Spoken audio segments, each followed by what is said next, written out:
Hello everyone, Comrade Snake here.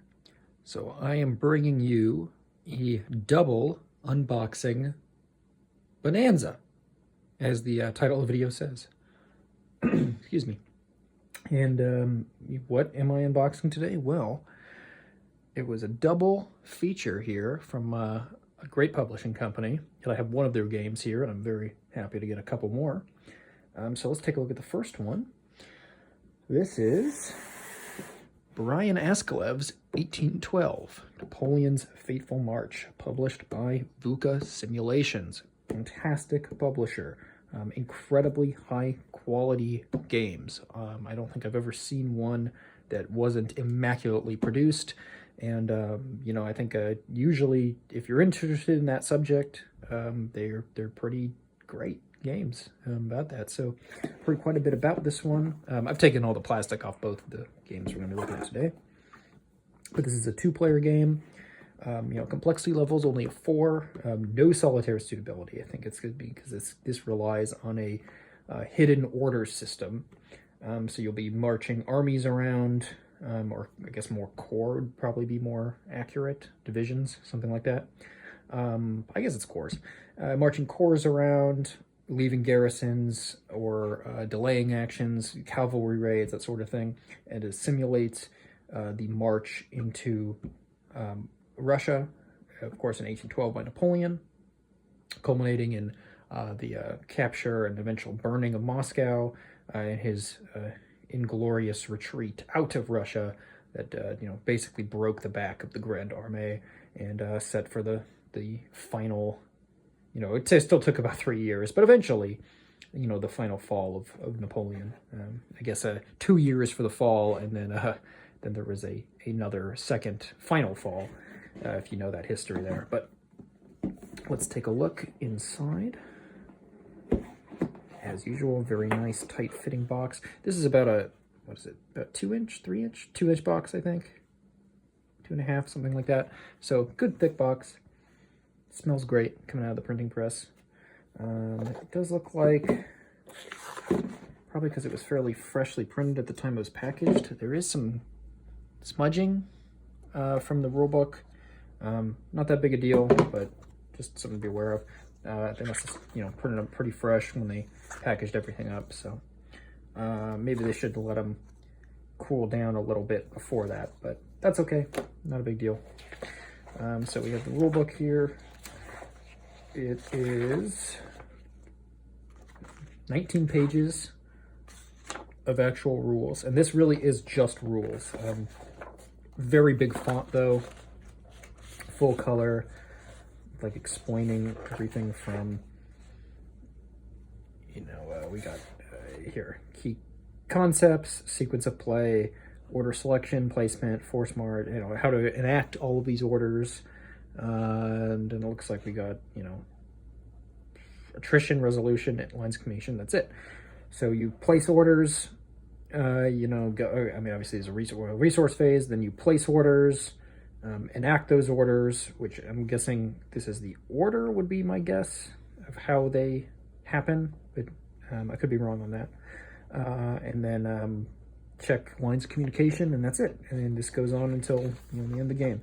And I know part of how it works, and we'll kind of fill in the board for a bit, is the areas of the map, as point to point, become devastated by fighting or by the armies, and that makes it harder and harder to maintain supply, and attrition gets worse and worse. And so the French army, of course, starts very strong, but assuming the Russian players playing, as they should, that French strength is going to just dwindle and dwindle and dwindle as they both extend their lines of communication and have to leave behind garrisons to protect supply depots and fight off cavalry raids, and then the attrition as they just kind of melt as they get deeper and deeper into Russia and potentially have to retreat out of it in unfortunate circumstances for them. So yeah, not a particularly, as I said, complexity 4, so I don't think it's a particularly complicated game, but I've heard that it's very good and very fun for those 2 players. And we have a playbook. This looks like it is 6 scenarios here. So Eagles March on Smolensk, Moscow, the Grand Campaign, Vitebsk, Smolensk, and Borodino, Hollow Victories. Battle of Smolensk campaign starts, so you can start a little bit more into it, and then you can also play out the retreat of the Grand Armée. And looks like we have some of them have scenario special rules, starting hands, this thing. This is a partially at least card-driven game. And we got some other, yes, and here's the Grand Campaign. Yeah, so they get, you know, everything to set up. So, I mean, nothing here looks particularly that complicated. And then you have the June setup, or June Russian setup, French setup, all this. There is like a hidden strength point component to the game. So we have all of these blocks, which I don't remember if it's, well, I'm not going to, I have to check again. I can't remember if the blocks are just for orders or if those also represent the armies, but I think that's just for orders. And we have our decks here. So there are like dummy cards, dummy units, as you do things. So let's open up, we'll open up the French deck here and take a look. Where's that seal? Where's that opening seal? There it is. Let's take a quick look. Dummy hard marching. So shift initiative 1 in France's favor. Receive 1 free force march order, but 1 fresh, you know, as strength point, if any, of each force marching is exhausted after moving. So yeah, so you got these cards to do extra things and special things. Like your ops card of this. So there's, yeah, I don't, like I said, I don't know all the rules. I haven't like read through them. I've just heard a lot of very good things from people, you know, sources on YouTube and stuff that I like. So I decided to just get the game. Clear that trash out. And then we got, these are different dice for different things. I think these are combat dice, weather dice, cubes for marking, different things. The Russian blocks. Then we have these are the stands for the different leaders, as they're the main thing you're moving across, like in Command of the Corps. They have a whole system here for showing what they're, you know, good at. So +1 battle die, play up to 4 cards. +1 battle die for Jerome Bonaparte, so they have all their special modifiers and things. Same for the Russians. You know, Bagration, Kutsov, of course, the legendary blind general by that point. Then we have, looks like, here's the map, the map board. Nice mounted map, very nice and sturdy. I will crack that open here at the end of this section. Let's see, then we got, looks like a sticker sheet for the blocks. So we have the Russian side and then the order side, and then the same French, and then the order side. And then we have some counters along with stands for some leaders. Well, I should say the stands are down here, but this is the cardboard stand that will go on there. Oh, sorry, bumped my camera there. But yeah, both sides. Here's the kind of the devastation markers. It gets worse, goes from 1 to 3. I guess technically 0 to 3 if there's nothing on it, I think. And then we have different modifiers here for strength points. So you have like strong infantry, and then you have this infantry. I don't know if that just means exhausted or if that's specifically for the winter, but you know, it's very depressing looking. And then same for the Russians. It's probably exhaustion, I think. So we got that, same for the Russians. More here for various other counters for things. So here's like attrition checked. I guess there must be a way to do that. So here's like level 3 devastation. We also see cavalry, like cavalry units, Cossack units for the Russians. They have those. Timestamp, turn stamp, last turn rather. Initiative, victory points. So there's double-sided, yeah. And then more leaders, and then these times 0.5. So I'm not sure exactly what that means. I'm sure it makes sense if you read the rules there. And then there's some more markers. That's cool. And then we have some player aids, it looks like, down here. Oh, these are like sturdy cardboard. Yeah, they don't fold open. So we have a sequence of play here with a little explanation for yeah, how to go about each one. We have battle resolution, combat value, battle table, attrition table, pursuit after battle, so a whole explanation of those things. And it's looks like the same, oh, and it does have a little thing for card options at the bottom for each player. But yeah, otherwise it's the same. So that's cool. And we got another player aid here. These look like they're identical. Yeah, these are completely identical. So this has French leader abilities, Russian leader abilities, a weather table, nice artwork on the bottom, and then a map legend here for showing everything on the map. So that's cool. All right, let me open up this board here and we'll take a little closer look. Okay, so the board is out. It is sitting up a little bit, so we'd have to kind of get some weights on there to even it out at some point. But here we have a French force pool, Russian force pool. We have kind of starting areas here on the supply zones for the French. So we have the Grand Duchy of Warsaw, Prussia, more Grand Duchy of Warsaw stretching down, and then some Austria. And then there's along the rim, we have all the supply areas from the Russians. We got Vilna, Kovno. We have fortresses already kind of marked on the map here. All these little areas around. There's Moldova, or it's a little off. Moldova. Here's Kiev, way down at the bottom. Minsk, Smolensk, so it's a pretty important one. I always never pronounce it right. Vitebsk, something like that. Riga up at the top. And then we have, of course, Tver, and then Moscow. A big one over there, Moscow. Of course, this is the limit of Napoleon's march, and then he had to march back, and it was a big mess.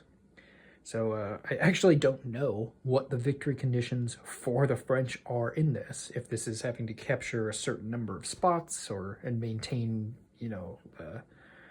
a certain troop level. I don't know. So it'll be interesting because there's, of course, some areas on here that Napoleon, did not march on Kiev. I guess that's something you could try. Something maybe detaching a corps down to seize Kiev and then, continue pushing out this way and kind of Moscow down. I don't know. I guess I'll find out at some point when I play. But the map is gorgeous. Looks really nice. Love the kind of simple, design here. Like with the rivers, the Pripyat marshes is, you can tell it's a different kind of terrain. I don't think it matters necessarily for the game. I guess I'll find out. But it's clear enough, and you can see all the roads and everything are all clear and all that, so it looks great. Yeah, very happy about this one. So let me box this back up, and then we'll get on to game number 2. So that was our look at an unboxing of 1812 Napoleon's Fateful March, published by VUCA Simulations. Now, as I said at the top, this was not the only thing that came in the box that I received from VUCA. But that looks very awesome and lovely, and I have a couple friends that I could definitely play that with at some point, so I very much look forward to it. Now, this next one is more just for me, and I sprung for the big boy. Red Strike, VUCA Sim Publishing, a game by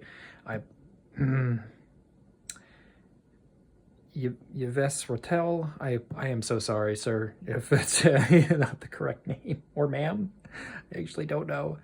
I apologize. Anyway, I have heard incredible things about Red Strike, air, land, naval combat in Central Europe, 1989. This is a 5-inch box. It is heavy. It is thick. There's 2,006 counters inside. Well, let me zoom up a little bit. 2,006 counters. So this is a game about a hypothetical hot war in the late 80s between the Warsaw Pact and the NATO forces. Now, this is certainly not the first or only game in this type of scenario. In fact, I actually have a copy of the Deluxe Designer Edition of NATO, which I do like quite a bit. My understanding is that Red Strike here is a little more like system in depth, as in there's the steps for example, shooting an ATGM towards a target. That's a lot more in depth. It's not just a die roll, just a singular die roll. There's a lot of other factors that go into it. It's not just like a regular attack move. That's not to say that this is necessarily better. It's just different. It's just a little more in depth on certain things. Scale wise, I think it's comparable, if I remember right, although this does have a kind of strategic outlay where you're shuffling naval forces and reinforcements from US or Canada or wherever to the main battleground in Germany. The actual battle map, operational map, I believe goes from, the edge of Poland and Hungary and East Germany, or maybe it's just edge of East Germany and Hungary even, and goes kind of all the way to like Paris, and like a very, very small tip of like Norway, and then Denmark, and then some of England. But otherwise, the rest of the actual movement is taking place like off map on megahexes and stuff. Anyway, so complexity level 8, solitary suitability also 8, so that appeals to me, and this is most likely going to be just me messing around solo. But yeah, big game, lots of stuff. I'm very excited for this one. There's a lot of other videos out already, both these games, but Red Strike in particular I know has a lot of people kind of going through the smaller scenarios and stuff. I think Stephen Douglas, I apologize if I'm mispronouncing his name, has a whole series of videos of some of the early exercises right now, and as they call it, that's the kind of the smaller scenarios, they call them exercises, the learning scenarios. And I know there are some other videos out there too with that. So open this up, we got 2 10-sided die, all right, and then we have the scenario book on top. Oh, so I can smell the fresh printing out of the box. It smells so good. I love that smell. So the scenario book here gives a nice illustrations of everything for NATO. I wonder if they have Warsaw Pact on the other side. They do. So we have here, looks like about 46 pages. Yeah, 46 pages, going over just scenarios and various other aspects to it. So exercise 1, fold a gap, which is I believe basically just teaching you land combat and able archer, missile combat, etc. So you can go, I'm not going to go through all of them, of course, but then you get to the larger battle scenarios. So the fold a gap, Berlin blockade, North German plains. So this is where you get to the larger, like this is I think the more, the variant option, Miami. This is Miami 1989 is I believe just basically a naval air scenario, so that's cool. Maybe even same for Valkyrie's Embrace. Yeah, same for that as well, for just kind of fighting over the northern, almost said ocean, I meant North Atlantic. And then we have campaign scenarios, which are using the whole shebang. And there's a few different kinds to kind of represent different levels of now again to world's examples, different levels of like preparedness on both sides, from like rolling start, it just all kind of pops off real fast, to there is tension building, and then finally a the big shebang going off when everybody is doing this is, I think this is the one where everybody actually, so even in this scenario, NATO forces are still somewhat off guard, but there's been mounting tensions for a while.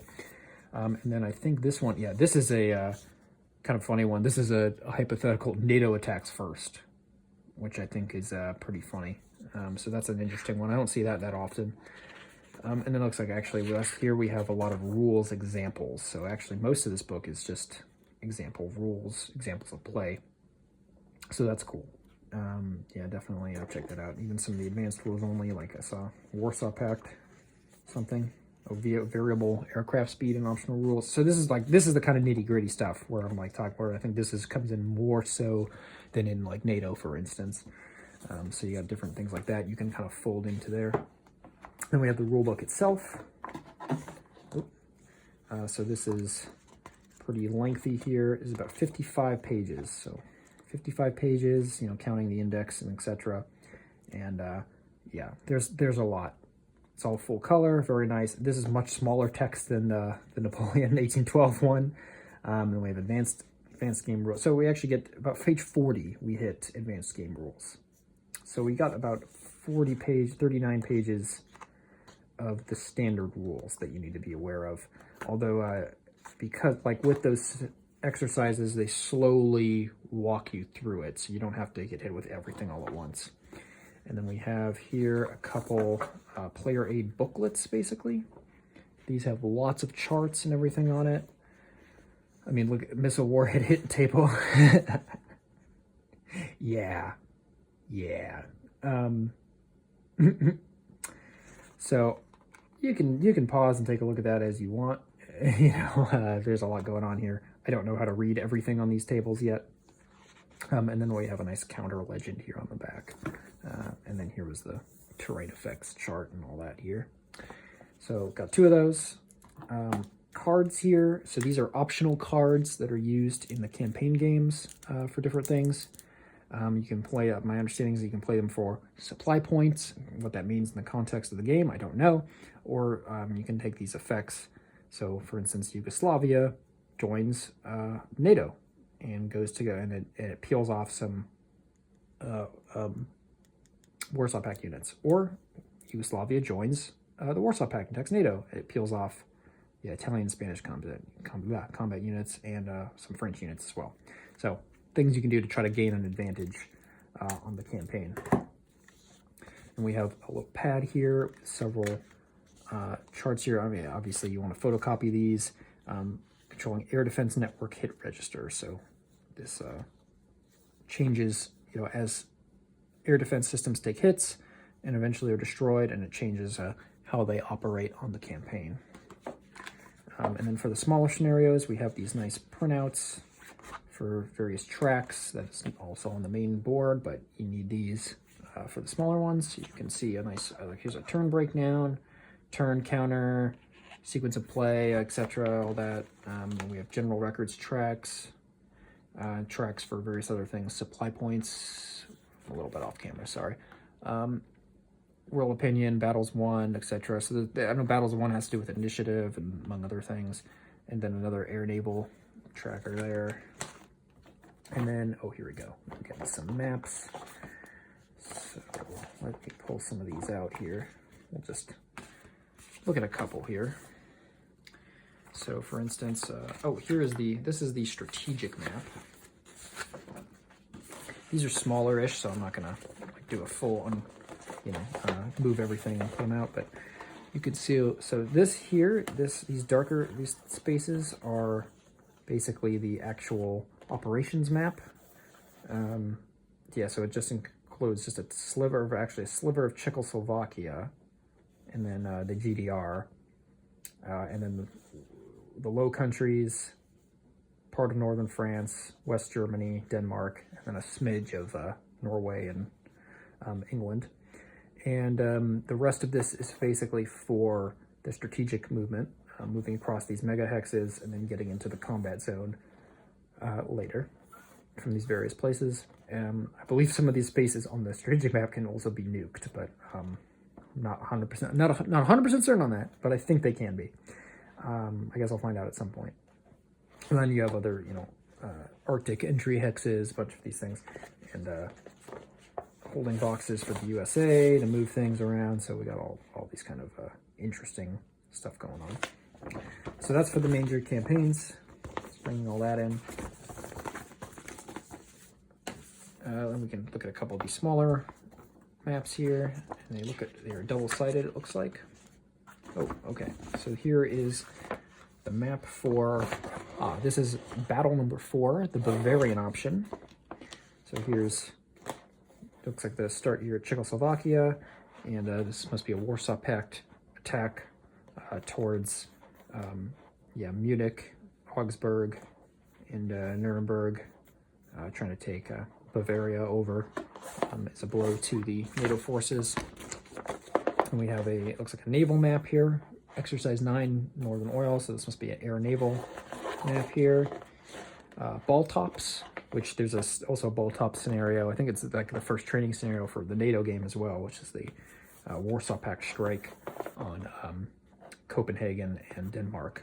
And, you know, maybe, I don't know if Sweden is involved in this ball top scenario or not. I guess that'll be something to find out. But at the very least, Warsaw Pact strike on Denmark. So that's cool. Got that. And then, so those smaller maps, for example, where you'd have to use those cutouts for the turn track and etc. What do we have here? So this looks like, so here's the northern operational map. So this is what you'd use for, or actually, no, sorry. I don't think that's quite it. This is just, it might be. I'm not sure if this is the operational map or if this really is just for the Berlin blockade and the North German plains scenario. It might be both.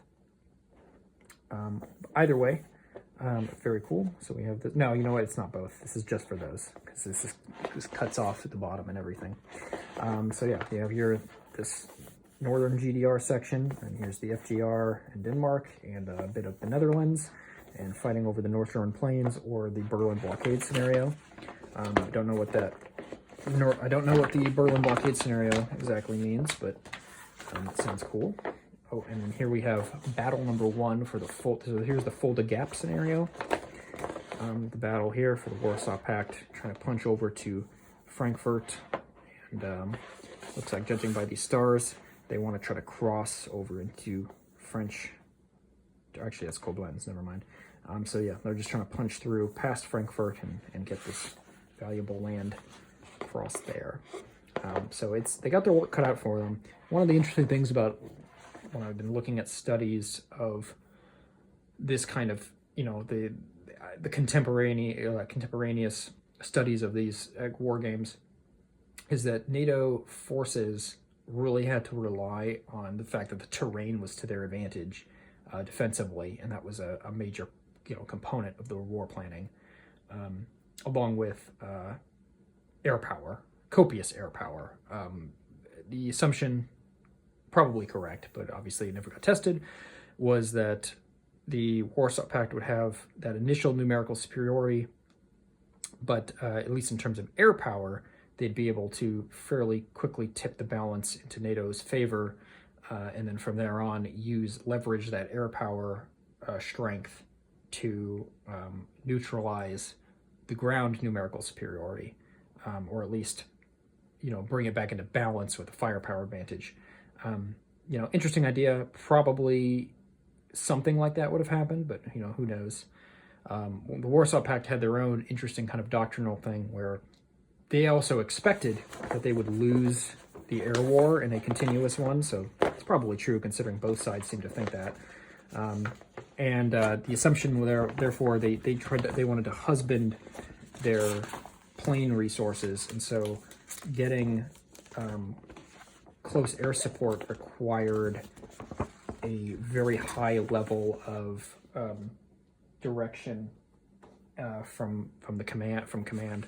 And there's 2 more maps on here, by the way, but we're not gonna. I think these are the operational maps. I'm not gonna bust these open right now because I want to just kind of keep going. There's a lot to get through here. Next up, we have, it looks like, setup sheets. Oh yeah, a lot of setup cards. So many, and they're all double-sided. I mean, that's just, yeah. Oh, and then actually we have smaller cards for the really small scenarios, the exercises. So there we go. Even less there. In fact, I'm gonna probably mess around with one of these here soon. So I'm gonna pull out exercise map 1 because I'm gonna be using that later soon. Yeah, so we got that plus all these setup cards. Oh my gosh, they're falling everywhere. Air cards, yeah, air base map for NATO, and then there's Warsaw Pact ones here, I'm sure. It's just, oh boy, it just keeps going. So many sheets. Warsaw Pact sheets. This kind of mega hex grid sheet. I believe this is called the operational planning sheet. I don't know if it's actually used for anything particular or if it's just kind of there so that, hey, if you want to make copies and write on this for battle plans, that's something you can do. I don't know if that actually matters for game purposes or if it's just a cool thing to have. I'm fine either way. I think that is a cool thing to have. Oh, sorry, hit the camera again. And then here we get the counter sheets. That's all that's left in the box. 2006 counters. So that is how many counter sheets? Does it say? Oh, it doesn't actually, doesn't have a number on them. There's a lot. And the counters are, oh, did it again. The counters are gorgeous. I mean, they just look so nice. Look at these Panzer Grenadiers. Look at all this.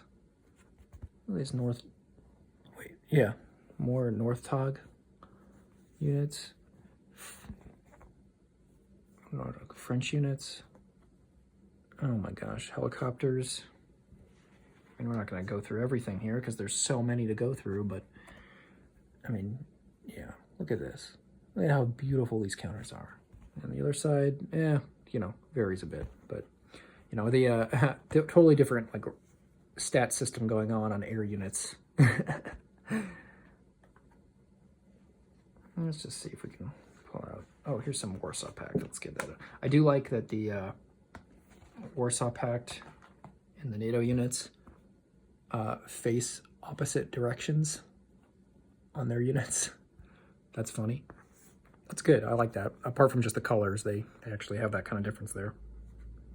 And so you can see all these various different tanks and their silhouettes, along with some there's Heinz. Got various kinds of, these are missile launchers. We got all kinds of things. Oh boy, that's just so much, and I got to put a bunch of it back. I'm not going to film all that because it's so much to go through, but yeah, so there we go. That is Red Strike, Air, Land, and Naval Combat in Central Europe, 1989. So that is my double feature here from VUCA Simulations. Very excited to try both of these out. Thanks for watching. I got a lot of cleanup to do. Bye.